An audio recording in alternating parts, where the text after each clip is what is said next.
All right, next, please.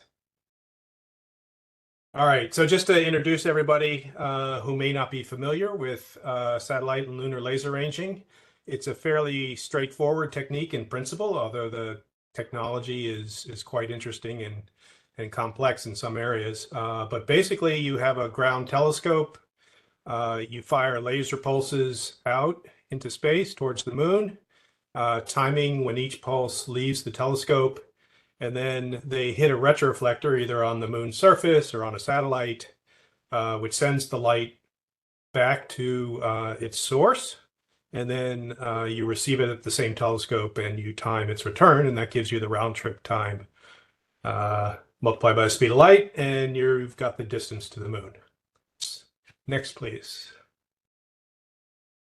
We've been doing this for over 50 years. It was actually first worked on in the 1950s, but then when both the Apollo astronauts and the Soviet Luna missions landed on the moon, they deployed retroreflectors, which gave us 5 different targets.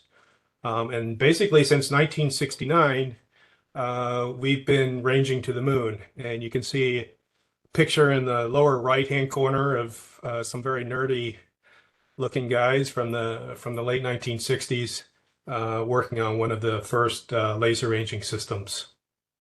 Next, please. Yep. So why do we do this? Well, from a science perspective, there's a number of different things you can use the data for. By looking at the rotation rate of the moon, you can study the interior structure, just like if you're spinning an egg, you can tell whether it's cooked or raw by spinning it. And then there's a whole host of tests of gravity that you can do, from testing the strong equivalence principle to checking to see whether the strength of gravity, big G, varies over time. The Earth, Sun, Moon system is an ideal experiment platform for doing these kind of tests of gravity. Next. They're also used for positioning and navigation, as we heard a couple of talks earlier about lunar reference frames. They are the laser retroreflectors are fundamental towards defining the reference frame. They provide markers on the surface as well as targets for monitoring the motion of the moon. So it doesn't matter which frame you pick. The data is being used to support those. And obviously, monitoring the orbit of the moon, producing the lunar ephemeris, is important for spacecraft navigation, other applications. And so, as we move forward in deploying more of these on the lunar surface, we're going to have more reference points all over the surface, which is always a good thing. You know, on Earth, we have thousands of reference points, so having more than 5 on the moon would be good, and certainly in regions like the South Pole where there's not currently retroreflectors would be good to fill in those gaps. Next. Yep. So as I mentioned, one of the challenges with the current set of retroreflectors is that they're all kind of clustered around mid-latitudes. The Soviet ones, the Lunapod ones, are not that great of targets, although they are useful because of the geometry. But the Apollo ones are really the bread and butter of the measurements, and they are really just clustered around the center. So going to a pole or a limb can give you, just from geometry, improved data set. And also to note that current retroreflectors, we're still ranging to them after 55 years, but they do show signs of degradation. We don't get as much light back from them as we suspect when they were pristine. So that limits which stations can range to them. You need high-powered laser and big telescopes to do it. Whereas if you put new ones that are clean and bigger targets, you might be able to expand the number of stations. Next.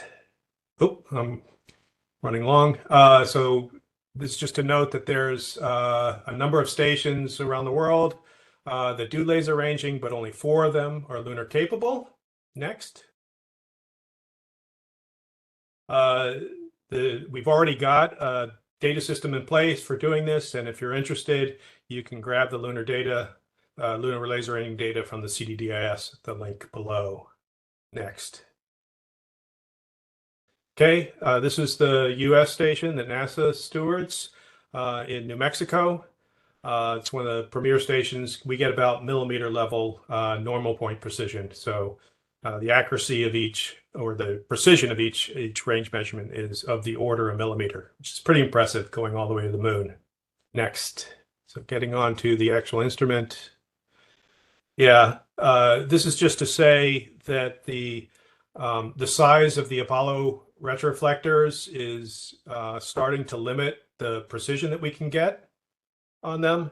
And so going from a flat panel array to a single cube is really the way to go for future reflectors. Next.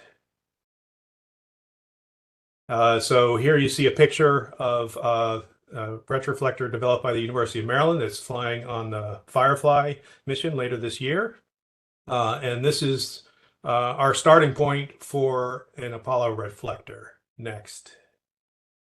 In addition, we've got the experience from Apollo to guide us on how to deploy it, how to point it.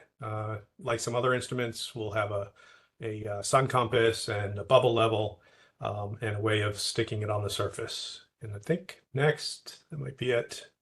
Yep, that would be it.